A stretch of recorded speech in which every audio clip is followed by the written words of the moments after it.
People. Que pasa, sac passe, what they do. Welcome to Crime Time News, where the difference is in the meds. This one is called Whenever You Live in America and you decide that you want to be a part of the crime syndicate, you must remember what you could have gotten away with in Jamaica or what works in Jamaica. It not gonna work in America. We are speaking about two different kettle of fishes. The people in America, they are very serious about their crime. I am speaking about a young man, 24-year-old. His name is Reginald Jonah Jallet. In April of 2021, him and three other members of his gang decided that they want to get in some sorts of altercation with some rivals in a place named Dorchester. Dorchester is in Boston, Massachusetts.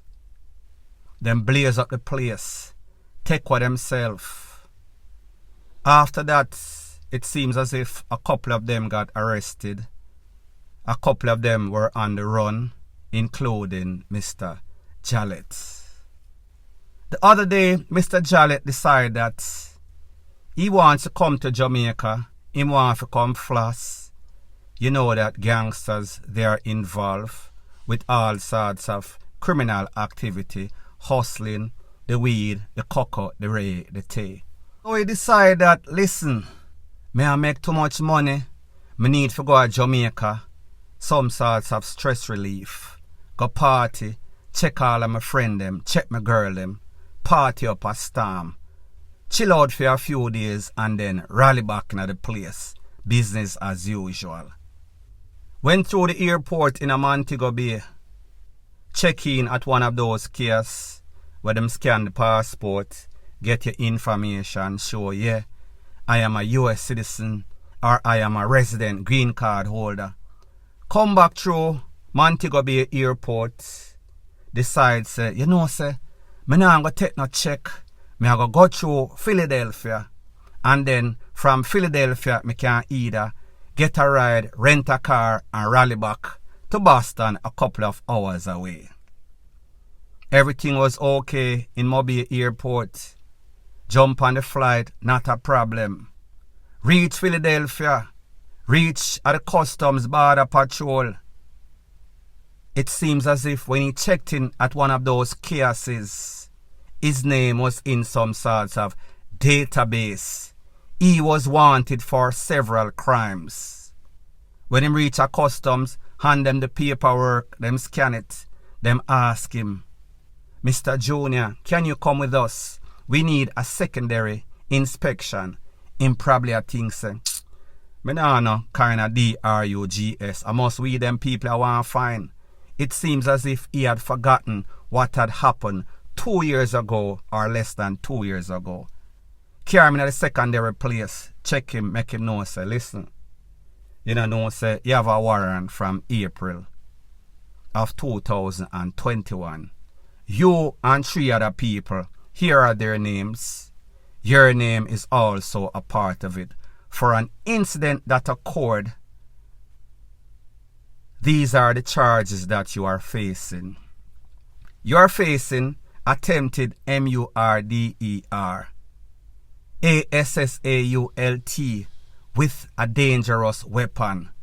Also using a high capacity WEAPON, meaning the assault type of RIFLES.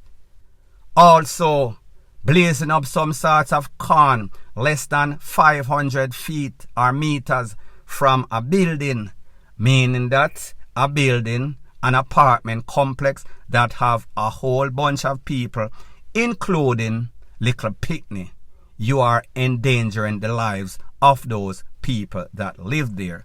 And also, the tool in which you use, don't know if them catch somebody with it afterward, I am assuming. The serial number was also erased. That might constitute some sorts of federal charge that is yet to be determined. So anyway, them hold on upon Junior. And then they put through some sorts of extradition order. So me know Junior might be saying to himself, I hope say Boston a come for me now, since me there Philadelphia. People, you could be in Jamaica and them need you upon the uttermost place, upon the moon, them a come for you. That is what the feds do. Whenever you have any sorts of warrant, it could be petty as FUCK, them still a come for you. Now people, what I realize is that don't know if it is a difference in culture or because this youth is 20-something year old or so. Him not read the script. Him not read the notice board. He is not fully aware of what is going on. That listen, whenever you live in America, whenever you and your friend them, even if them claim say them are GANGSTERS, whenever they are in anything with you, and you decide say you are going to get the upper hand, they are going to flip. It is always the first man that runs to the popo is the first man that gets the deal. So therefore, if you and your friend them and people, based on the information, it was 4 of them, and the popo have the 4 names, including Junior, Gallet, or whatever in name. So people, me just say, do not think that because 2 years pass, do not think that because it's happened in a Dorchester, in a Boston, and you jump on a plane coming from Jamaica and then go Philadelphia and then jump in a some sort of rent-a-car, or your boys or your crew come for you. That is not how it works.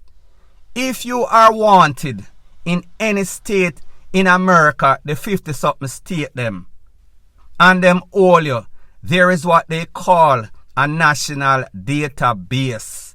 Once your name is in that national database and you try to enter the country, exit the country, any sorts of ports, if upon spaceship, if upon cruise, if upon aeroplane, anything where you take, them are going to catch you. They are going to locate you. Nobody is going to enter the United States with any sorts of warrant. The possibility are very low that that will happen. These people, everything is linked. I am speaking about your passport. I am speaking about your green card. I am speaking about the warrant system. Even your driver's license. If you get a ticket over east, southeast, call it say Florida, and you go to California, way west. Once you never pay that ticket, it is going to be in the database. If there's a warrant for you, they are going to execute that warrant. They are going to arrest you. They are going to extradite you back to Florida. And they are going to make sure you make some sorts of arrangement to pay that ticket before you are released. This is not like Jamaica, where people can do something in other house, yeah, go next door, go into the next town, go into the next parish. It does not work like that. So pretty much you can run, however, you cannot hide, especially if you are an ex-convict that have some sorts of mugshot, some sorts of fingerprint, them are gonna catch you. And not to mention, you're living in a place that SNITCHING is the culture. And a lot of those cameras that you see, especially in a lot of these big cities, they have facial recognition. So therefore, when you do your deeds and think that you've gotten away, like I said before, it is always long run, short catch. In America, a shorter run, easy catch, point blank and period. Now further on in the news, we see that these gunmen, these thieves, these criminals, they are getting more brazen. They are getting even more barefaced by the day. Them are running a bank. Them are running all sorts of financial institution. They have no problem with who they rob, when, which part, or where. And this includes the popo. Them a blaze up can off for the popo and in the latest incident. It is said that Constable Mitchell, who is a part of the traffic team, he was hit off his bike in a place called Duncan's Pen. It is said that these suspects also stole his firepiece. I am going to let you take a look at some voice notes of his partners telling exactly what occurred, and then I am going to give my piece. Right, morning everybody. The man will hit off Mitchell for the bike named Hyena. Come from down at bottom Duncan's Pen. The last left turn that leaded to the ball field. Down that area he comes from. So see if anybody can go down that side, go see if them can locate the vehicle down that side, because the sources them in Duncan's Pen is looking out for him and trying to locate him also. So he's called by the name Hyena. So anybody on the road there, traffic person who knows him, Hyena, he's the one that hit him off and took the gun. Sir Will, them said the boy walk past on the canal bank and with the gun in his hand, and where the source says like he'll run, him go head he'll run side. So if we can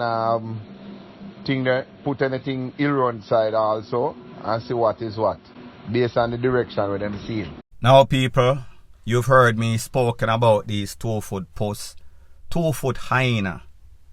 This just shows you how desperate. These people don't give a damn a who a could and the paw. Anything them see, that is what they want. If you have something that these people want, whether a cash, jewelry, cell phone, laptop, they have no problem in taking you out and take away themselves with your stuff. You hear where the man named Hyena. They just give you the description of where he is headed, where he lives, so therefore the poor them want him badly. And people, if there's one thing that history has shown us, whenever the poor them want you very badly, they are going to get you. It is just a matter of time, so pretty much you are living on borrowed time, walking DEAD, point blank and period. Further on in the news, it seems as if they have to call 23-year-old Kevin Tippy Fletcher and the rest of his cronies 4 other criminals, the Grace Thrillers, because it is simply amazing how they are still alive. Call them Amazing Grace. The Popo did an operation in a place called Pear Tree Bottom that is in St. Anne. This was a targeted operation by the specialized Popo, executed at about 5:35 to be specific in the morning. They searched a couple of premises. After the search, they found 5 people, most notably Mr. Fletcher. Mr. Fletcher has been on the most wanted Wednesday for several occasions, for several crimes. People, it seems as if whenever you're on that most wanted Wednesday, it is as if you're on my Black Cat channel. It is just a matter of time before you are arrested, or even better for Jamaica, DEAD.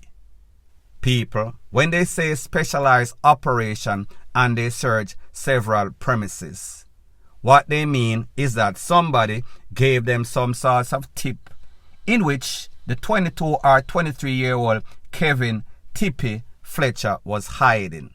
Now we all know that it is standard procedures whenever you are caught in the company of any sorts of most wanted man, that the Popo, they are going to take you in, they are going to do their due diligence, they are going to run and make sure say you don't have no warrant, you are not wanted for any sorts of serious crime or any sorts of crime, any at all.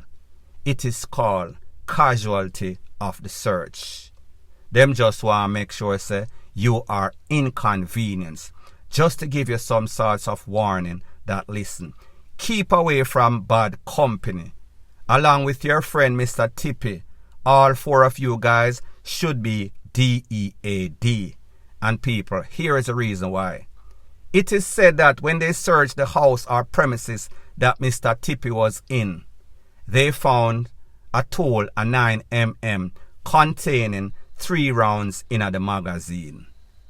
Now people, is this the regular thing? It seems as if whenever the poor catch these people, it seems as if them always just come off of some sorts of mission, or maybe they are bad and broke. We saw the same thing as it pertains to Keran, Kadola, Angus. Them say, them hold him with a tool, he had 1 round. People, this shows you that badness for these people, they think that it pay, however, it does not really pay. These people are bad and broke as H-E-L-L. However, Mr. Tippy should consider himself as Grace, and the rest of his cronies are the thrillers, because it is simply amazing, call them Amazing Grace, that they are alive. Point blank and period. So anyways people, thanks once again for checking out my video. If you appreciate videos like this, please show your appreciation by liking, commenting, sharing and subscribing to my channel. And also please subscribe to my next channel, which is in the description of this video. That is how YouTube promotes videos like these to like-minded, sensible persons like yourself. Bless up.